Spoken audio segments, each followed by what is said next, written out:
이게 세 번째 시집이긴 하지만 사실은 첫 시집부터 세 번째 시집까지 내는데 한 15-16년 정도의 세월이 걸린 것 같아요.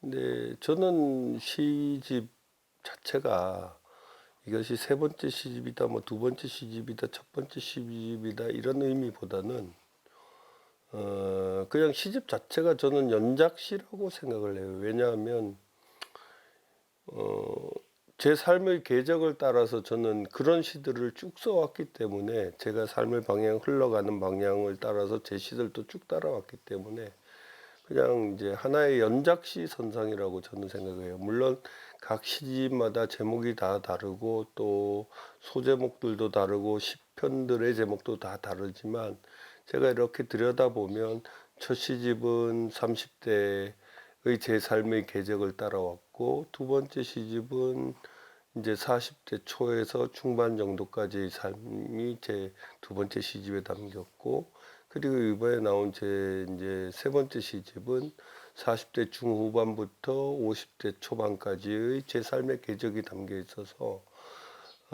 딱히 뭐 제 세 번째 시집이 어떻다 이렇게 보다가는 지금까지 제 시집은 그냥 저의 삶 속에서 태어난 연작시 같다 이런 생각이 듭니다.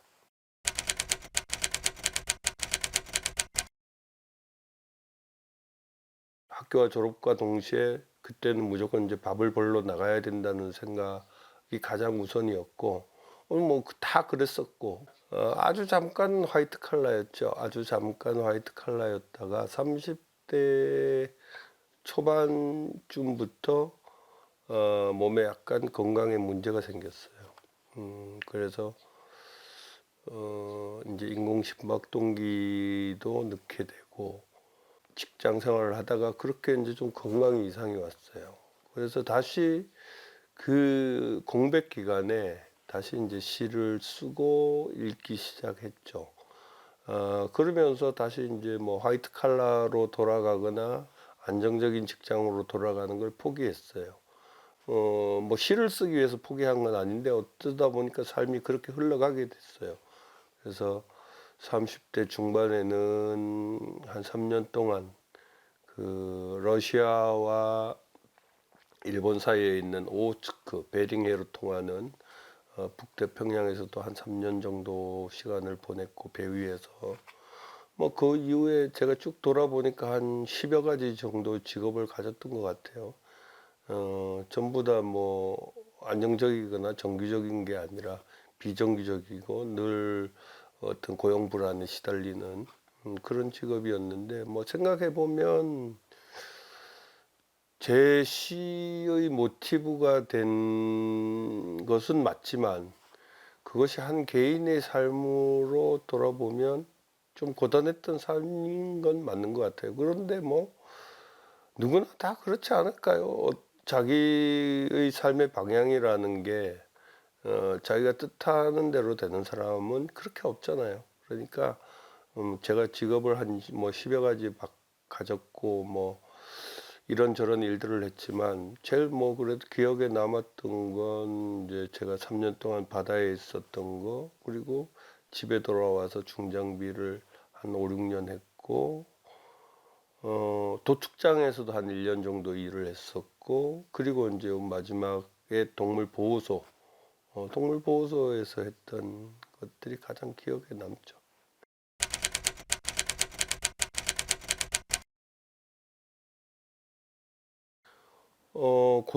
고향이지만 여전히 낯선 곳이에요.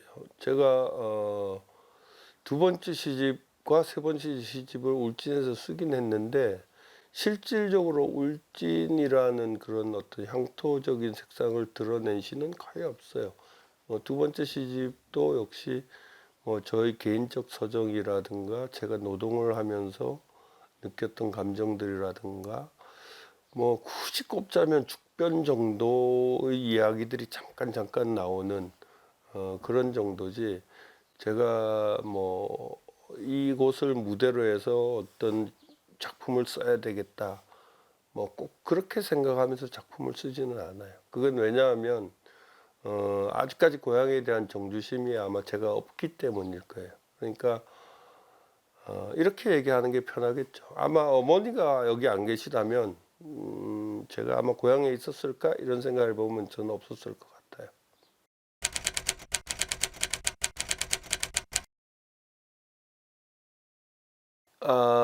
원래 이 시집이 출판사하고 계약을 해서 원래 발간되어야 될 시점은 2020년 10월에서 11월 경우에 발간되는 걸로 되어 있었어요. 계약서 상에는 그렇게 되어 있었어요. 제가 2017년도에 두 번째 시집을 내고 그때 이제 박경희 시인한테 내 세 번째 시집의 발문을 박경희 시인이 좀 썼으면 좋겠다 했더니 박경희 시인이 흔쾌하게 자기가 쓰겠다고 그렇게 얘기를 했어요. 보통 시집을 한 권 이렇게 털고 나면 시가 잘 안 써지는데 이상하게 두 번째 시집을 털고 나서 한 10여 편이 잘 써졌어요, 시가. 그래서 요렇게만 가면 한 2020년 경까지는 한 권을 더 묶을 수 있겠다 이렇게 생각했는데 이제 2020년에 또 돌발적인 일이 일어났죠. 물론 뭐 코로나도 오고 막 이랬는데 제가 공황장애가 왔어요.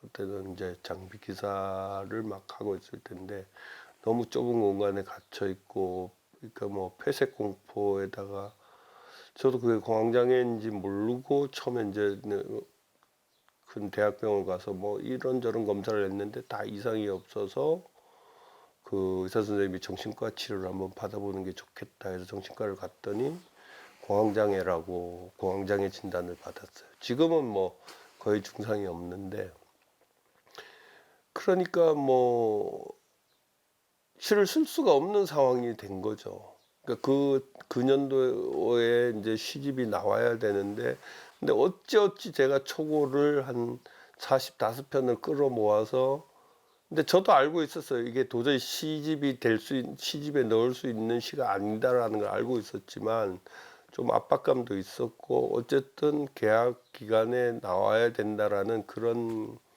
마음도 좀 있었고 해서 초고를 제가 박경희 시인에게 어차피 이제 발문을 쓰려면 봐야 되니까 원고를 보냈더니 뭐 제가 예상했던 대로죠. 박경희 시인이 이 시가 너무 이상한 것 같지 않아? 이런 반응이 왔죠. 그러고 나서 이제 1년 후에 제가 완전히 다른 새로운 원고를 다시 박경희 시인한테 보여줬을 때 박경희 시인의 반응이 그랬죠. 아니 오빠 도대체 1년 동안 무슨 일이 있었던 거야.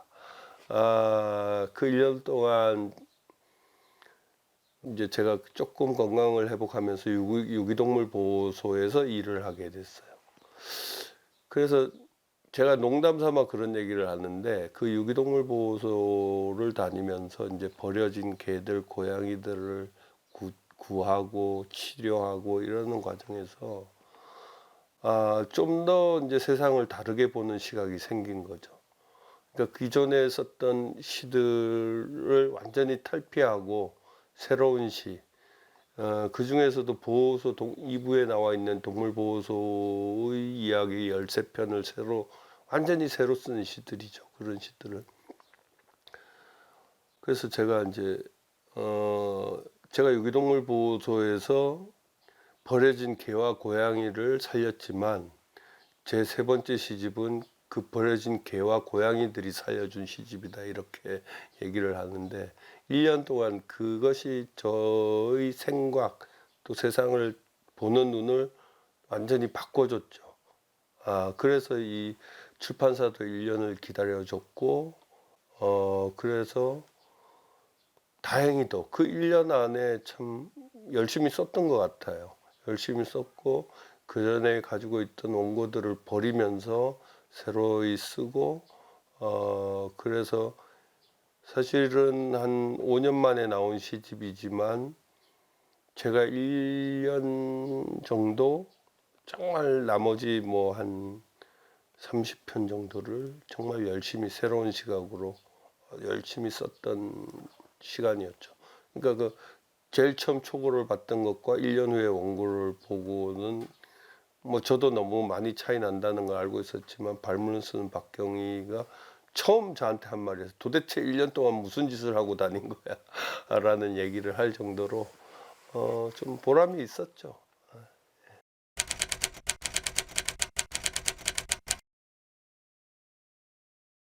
대체로 시인들이 만나고 평상시에 만나는 사람들은 시인이 아니죠. 시인이 아닌 사람들을 대체적으로 만나서 그 속에 스며 살면서 시인들은 그들의 삶을 훔쳐보면서 그들로부터 시를 사실은 얻는 사람들이죠. 근데 저는 이제 늘 처음 시를 이제 쓰면서 시집을 낼 때부터 했던 생각이 뭐냐 하면 서정과 서사의 그 적정한 지점에서 시를 시작해서 끝내야 된다는 생각을 늘 가지고 있어요. 문학이나 우리가 시도 마찬가지지만 이건 또 다른 하나의 기록물이거든요. 사기나 이런 것들이 거시적 기록이라면 이 시대를 기록하는 아주 미시적 기록들은 사실은 문학에서 담당하고 있는 거잖아요. 그중에 뭐 시는 아주 섬세한 부분까지 담당하고 있는데 그래서 저는 어떤 생각이냐면 뭐 섣부르게 어떤 희망을 준다 문학이 아니면 뭐 절망을 희망으로 바꾸는 그런 기적 같은 건 믿지를 않아요. 제가 견지하는 것은 뭐냐 하면 슬픔은 슬픔대로 그대로 기록하는 것. 또 뭐 우리가 다 함께 기뻐할 수 있으면 기뻐할 수 있는 것을 그대로 기록하는 것. 다만 이것이 사람들에게 잘 전달돼서 슬픔은 그냥 슬픈 대로 전달되기를 바랄 뿐이고 또 어떤 뭐 기쁨이나 희망이 혹시라도 있다면 그것에서 희망을 발견하는 것은 독자의 몫일 뿐인데 그 문장은 말 그대로예요. 제가 요번에 산불을 겪으면서도 느낀 건데 슬픈 일들은 다 같이 슬퍼야 사실 견딜 수 있는 거예요.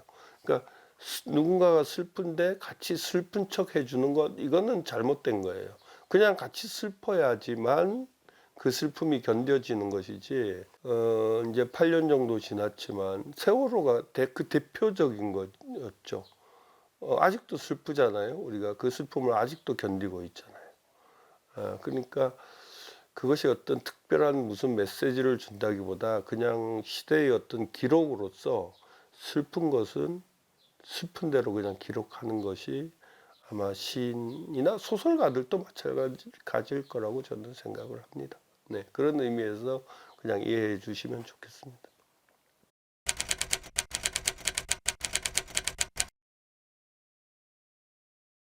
이 집은 아버지가 거의 3년 정도 걸려서 손수 지으신 집이에요. 예. 이 산에 인제 그 벌목한 나무들을 직접 사서 말려서 제재소에서 켜서 그러니까 저희 아버지가 무슨 이렇게 건축이나 설계 이런 쪽에 종사하셨던 분이 아닌데 어떻게 그런 재주가 좀 있었던 것 같아요, 우리 아버지는. 그래서 이거 사실 이 설계 도면도 우리 아버지가 그냥 스케치북에다 그려서 만든 집이에요. 그래서 이런 뭐 디테일한 거 이런 것까지도 저희 아버님이 이렇게 하셨는데 어찌 됐든 아버지하고 인제 이렇게 반목하는 시간이 길었어요. 그건 인제 왜냐하면 아버지가 원했던 아들의 삶이 아니었기 때문에 예. 또 제가 장자이기도 하고 해서 저한테 걸었던 기대도 있을 것이고 근데 뭐 여기저기 떠돌아다니고 시를 쓴다 그러고 이러니까 아버지로서는 뭐 못마땅하고 도저히 이해가 안 됐을 거예요. 나는 또 저는 저 나름대로 아버지의 삶이 잘 이해가 안 됐어요. 그러다 보니까 인제 뭐 돌아가실 때까지 결국은 어떤 부모와 자식 간의 화해라고 하기는 좀 그렇지만 사실 반목을 계속 하던 상태에서 아버지가 돌아가셨고 그전엔 사실 제가 '뭘 지켜야 된다.' 이런 생각이 없었던 사람이에요. 계속 떠돌아다니는 삶을 살았기 때문에 그냥 내 한 몸만 어떻게 지켜서 살면 되는 거예요. 근데 아버지가 갑자기 딱 돌아가시니까 갑자기 지켜야 될 게 생긴 거예요. 집도 그렇고 뭐 어머니도 그렇고 뭐 어쨌든 집 주변에 있는 아버지가 남겨 놓은 조그만 유산들도 그렇고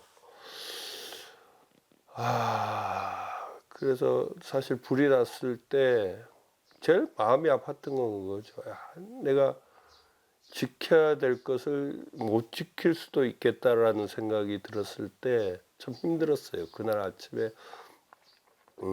불이 막 타들어올 때 어쩌면 집을 버려야 되겠구나라고 생각했을 때 좀 힘들었죠. 뭐 속죄라고 하긴 좀 그렇고 그런 부분들이 인제 사실 아쉬움이 남죠. 아버지와 쪼끔 돌아가시기 전에 관계가 좋아졌으면 어땠을까 하는 아쉬움들이 남고 저희 아버지가 돌아가셔서 인제 마지막 그 염을 하고 있을 때 그때 제가 인제 그 우리 아버지 얼굴을 잡고 참 많이 울었었는데 그 정말 차가운 얼굴을 잡고 그런 게 인제 많이 생각이 나고 뭐 우리 어머니도 마찬가지겠지만 저도 아마 이 집에서 제 생을 마감할 것 같아요. 그래서 그런 의미에서는 참 '우리 아버지 대단한 사람이다.' 그래도 자식이 돌아올 수 있는 집을 하나 정도는 마련해 둔 원래도 성실하셨던 분이지만 인간으로서는 되게 대단히 성실했다. 아버지로서는 나하고 어떤 갈등이 있었고 반목도 있었고 또 서로 맞지 않는 것이 있었지만 한 사람의 남자로서 가장으로서 인간으로서는 대단히 성실했던 사람이다. 이런 생각이 들죠.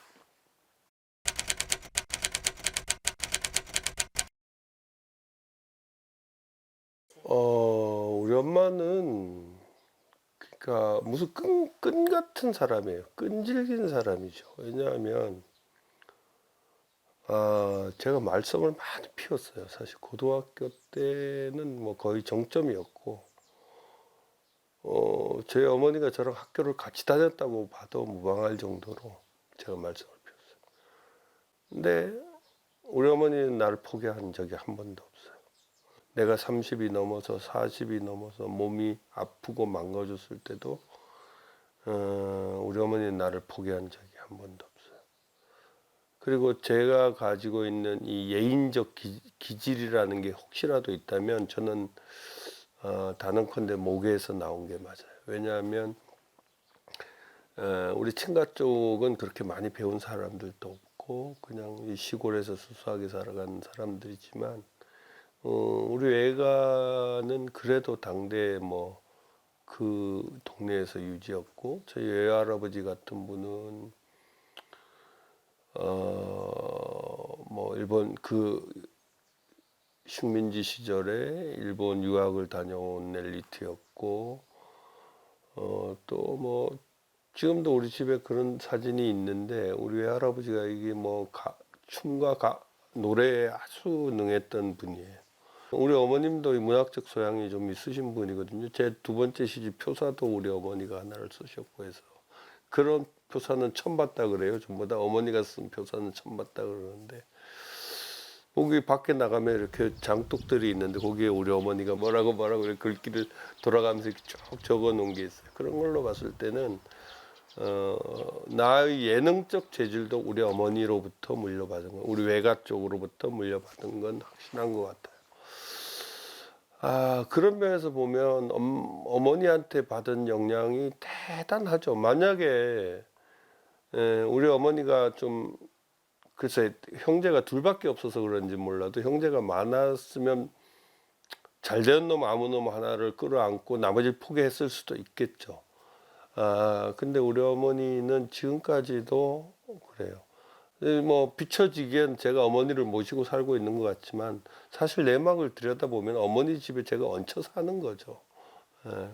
아직도 그냥 그런 상태예요. 제가 볼 때는 냉정하게 얘기하면 아직도 우리 엄마는 나를 포기 못하고 있는 상태인 거예요. 그러니까 내가 말은 이렇게 뭐 떠돌아다니기 싫고 그냥 이제 나이도 먹고 늙으신 어머니도 모셔야 되고 이렇게 얘기하지만 또 어떻게 한편으로 냉정하게 생각해 보면 그냥 아직도 엄마한테 얹혀 살고 있는 그런 상태인 거예요. 그러니까 우리 엄마는 그냥 단단한 끈 같은 사람이죠. 우리 어머니 또 천주교 신자이시기도 한데 엄마를 잡고 있으면 뭐 천국도 따라가지 않을까 그런 생각도 하고 있습니다. 네.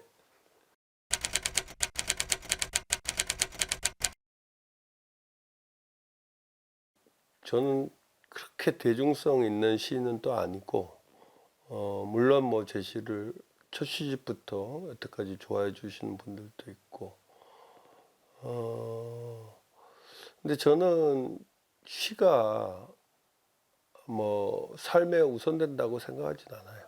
그냥 삶이 늘 우선이고 시는 이를테면 저한테 인센티브 같은 것이죠. 사람들마다 다 그런 것들이 있을 겁니다. 그것이 물질적일 수도 있고 물질적으로 보상받을 수도 있고 정신적으로 보상받을 수도 있고 아니면 자기가 타고난 이런 예술의 재능으로 보상받을 수 있고 시는 그래서 저한테 어떤 삶의 인센티브 같은 것인데 그래도 어쨌든 제가 살아온 50 몇 년의 세월 속에서 한 20년 동안 저를 따라서 꾸준하게 왔죠, 시가. 뭐 앞으로도 그거는 변하지는 않을 것 같아요. 변하지는 않을 것 같은데 뭐 독자들도 그렇고 또 혹 시를 쓰고 싶어 하시는 분들도 계실 거고 제가 하고 싶은 얘기는 그것이 어떤 행위든 물론 자기가 시를 쓰거나 그림을 그리거나 음악을 하거나 자기가 가지고 있는 어떤 예술적 가치 그것은 자기 정신 속에 분명히 있지만 그렇다고 해서 그것이 인간으로서 혹은 시민으로서의 삶을 뛰어넘는다고 생각하지는 않습니다.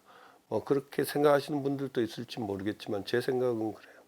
그래서 늘 사람이 먼저이고 그 사람이 살아가는 방법이 우선이고 거기서 얻을 수 있는 것이 시라면 시는 그냥 하나의 인센티브다. 저는 그렇게 생각을 하고 살아왔고 앞으로도 아마 그런 생각으로 제 삶이 이어질 것이고 제 시도 그 궤적을 따라 아마 올 거라고 생각을 합니다.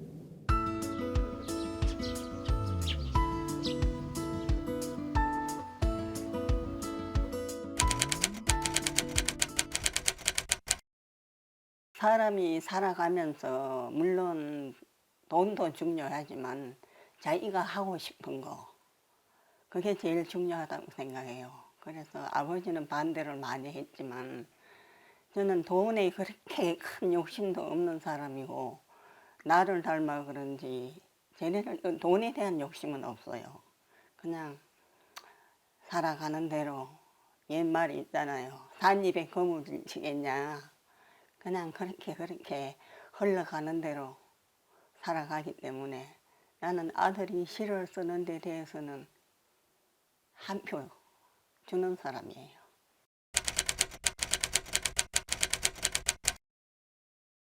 감동받았죠. 내 자식한테 이런 면이 있었구나. 그런데 시 내용이 엄마로 볼 때는 너무 어두워요. 지 살아온 삶이 굴곡이 많으니까 그런가 몰라도 내가 좀 밝은 시를 쓸 수 없냐 그런 얘기는 내가 했어요. 목련꽃 필 때의 일. 군복 입은 젊은이가 담배 한 모금 길게 빨더니 휠체어에 앉은 초로의 산의 입에 물린다. 입을 꼭 다문 채 몇 모금 타들어간 재를 받아 털고 다시 물린다. 휠체어 두 바퀴 위에 텅 빈 소매가 소곳하다. 목련꽃잎 봉긋한 나무 아래서의 일이다.